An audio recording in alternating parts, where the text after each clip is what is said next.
Setelah heboh kabar hoax yang tersebar tentang tertundanya acara akad nikahnya dengan sang kekasih Cita Citata beberapa hari kemarin, Didi Mahardika kembali menjadi sorotan warganet terkait apa yang ia unggah dalam media sosial pribadinya baru-baru ini.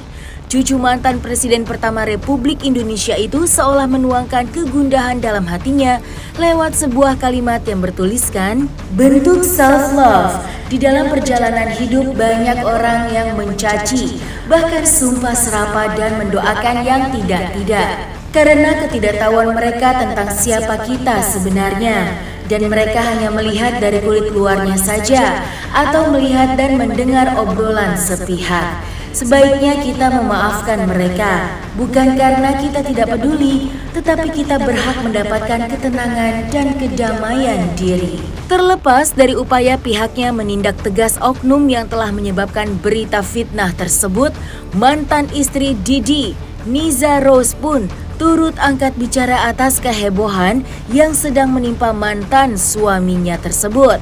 Lantas, benarkah curhat Didi kali ini masih seputaran pemberitaan hoax kemarin?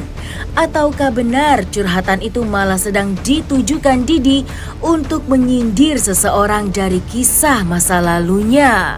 Mas Didi nggak suka menjanji-janjikan kok. Mas Didi nggak pernah menjanji-janjikan, sama saya juga nggak pernah. Jadi kalau memangnya belum bisa ya belum bisa gitu loh. Karena kalau dulu kan yang namanya kita belum dapat restu dari orang tua, kita harus dapat restu dulu orang tua, keluarga. Kita kan menikah kan bukan hanya kepada sesama kita antar kita gitu kan dengan pasangan kita, tapi kan kita menikah kan ada banyak orang-orang yang harus kita satukan gitu kan dari kedua belah pihak. Saya rasa banyak pertimbangan dari beliau gitu. Kalau menurut saya tuh saya nggak bisa ngejelasinnya ya, maksudnya itu Mas Didi punya penilaian sendiri tentang permasalahannya dengan masing-masing perempuan gitu loh. Ya kalau dari saya sih memang tidak pernah dijanjikan apa-apa gitu loh. Tidak pernah menjanjikan apa-apa. Aku nikahkan secara resmi, enggak kok. Dia nggak pernah menjanjikan itu. Saya sih nothing tulus aja, jalaninnya aja. Kalau memangnya ya namanya orang punya rencana ya ada gitu loh. Saya berdua punya rencana, saya mau nikah resmi nih after ini. Mungkin keburu almarhum meninggal gitu kan. Ya udah deh, setelah almarhum meninggal, selesai ya masa berkabung baru kita menikah gitu kan. Ternyata begini ya kan. Jadi tidak ada tuh Mas Didi tuh menjanjikan saya kamu pasti akan saya resmikan atau apa, nggak ada. Tapi kan setiap perempuan mungkin beda-beda kasus gitu loh, beda-beda cerita. Jadi saya nggak bisa menjudgment bahwa Mas Didi itu tukang menjanji-janjikan. Enggak, kalau menurut saya dia nggak pernah menjanjikan apa-apa kok. Makanya itu bukan statement dari yang bersangkutan, yaitu mempelai. Berita sepihak dan itu hoax. Dan kita akan mengusut peristiwa hari ini dan akan memproses kabar ini. Karena begini, kesannya sudah merugikan citra dari Mas Didi dan Mbak Cita. Seolah-olah ada sesuatu yang ditutup-tutupi, ada kabar bahagia yang tidak di-share ke pihak publik, termasuk teman-teman media. Karena suatu kabar yang baik dari yang bersangkutan pasti akan di-share ke teman-teman media.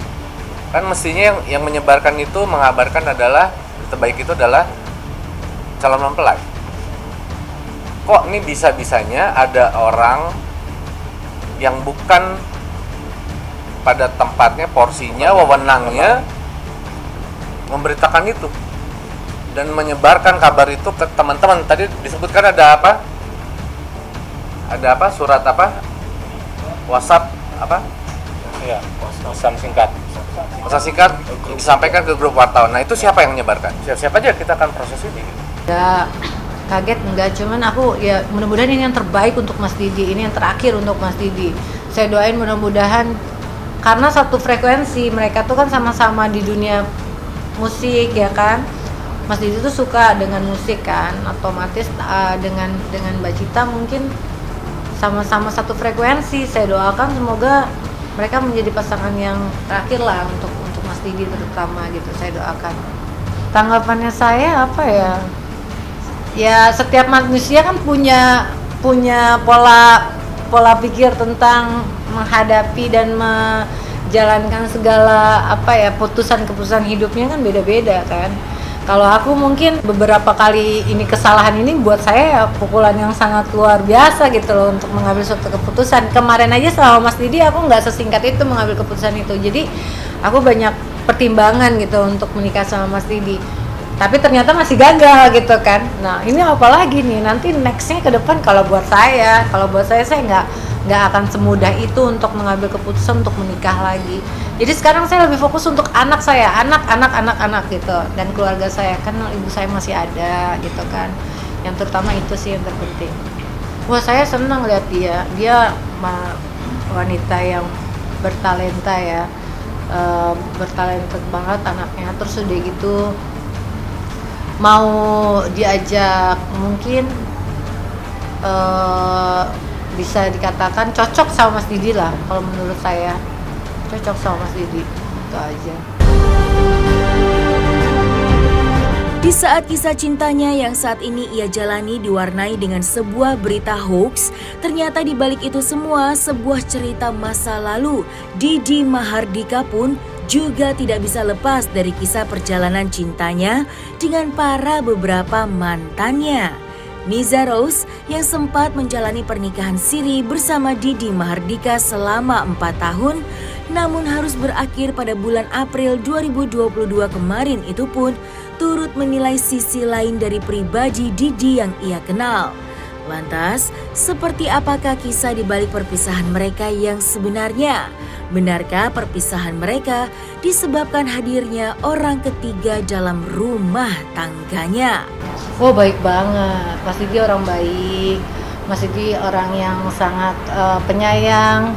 Terus juga Mas Didi itu sebenarnya kan seniman, jadi beliau itu segala sesuatunya tuh melakukan segala sesuatunya tuh pakai feel gitu, pakai apa namanya ya, sentuhannya tuh memang luar biasa kepada anak-anak. Anak saya sendiri Syifa juga merasa sangat berterima kasih deh gitu, maksudnya berterima kasih sekali karena bertemunya dengan Mas Didi tuh menemukan sosok papa yang baru gitu.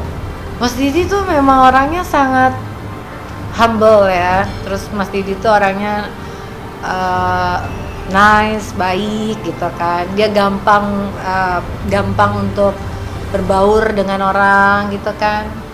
Dia juga ya mungkin kalau sama wanita saya kurang tahu lah gimana pendekatan yang. Kalau dulu sih pertama kali ketemu saya, dia ya sentuhannya manis lah, maksudnya dia nggak terlalu yang gimana ya, asik aja orangnya, asik diajak ngobrol.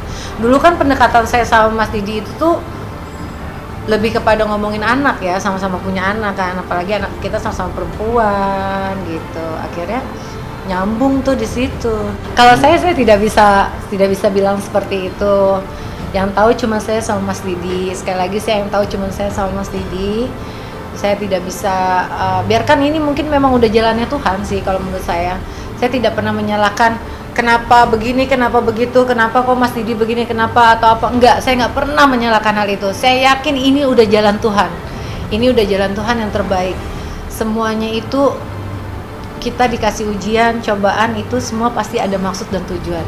Nah itu dia nih, aku justru menjadi suatu hal pelajaran yang sangat berarti buat saya gitu lah. Jadi saya tidak pernah menyalahkan orang lain, saya tidak pernah menyalahkan keadaan, tidak pernah menyalahkan Tuhan apalagi, tapi saya lebih kepada saya berterima kasih kepada anak saya gitu loh. Dalam situasi seperti ini dia adalah sosok anak yang selalu menemani saya di momen-momen segala ya di masa-masa pernikahan saya gitu kan. Masing-masing kan punya cerita masing-masing kan. Dari pernikahan saya yang pertama kan almarhum kan sudah meninggal tuh ya papanya. Terus yang kedua saya juga mengalami suatu perceraian, dan pasti banyak hal-hal yang dia lihat, dia dengar dan dia rasakan. Terus juga dialah sosok orang yang menyaksikan itu semua, dan ketika itu juga dia adalah sosok yang membangkitkan saya. membuka hati saya, menyemangatkan hidup saya, membuat saya untuk hidup kembali dan berpikir bahwa hidup saya ini bukan hanya untuk diri saya aja, bahwa hidup saya ini untuk anak saya terutama yang dititipkan oleh Allah Subhanahu wa taala dan juga untuk keluarga saya. Jadi makanya sekarang saya lebih tidak memikirkan apa yang terjadi ke belakang, tapi saya lebih memikirkan apa yang akan saya lakukan ke depan untuk anak saya dan keluarga saya.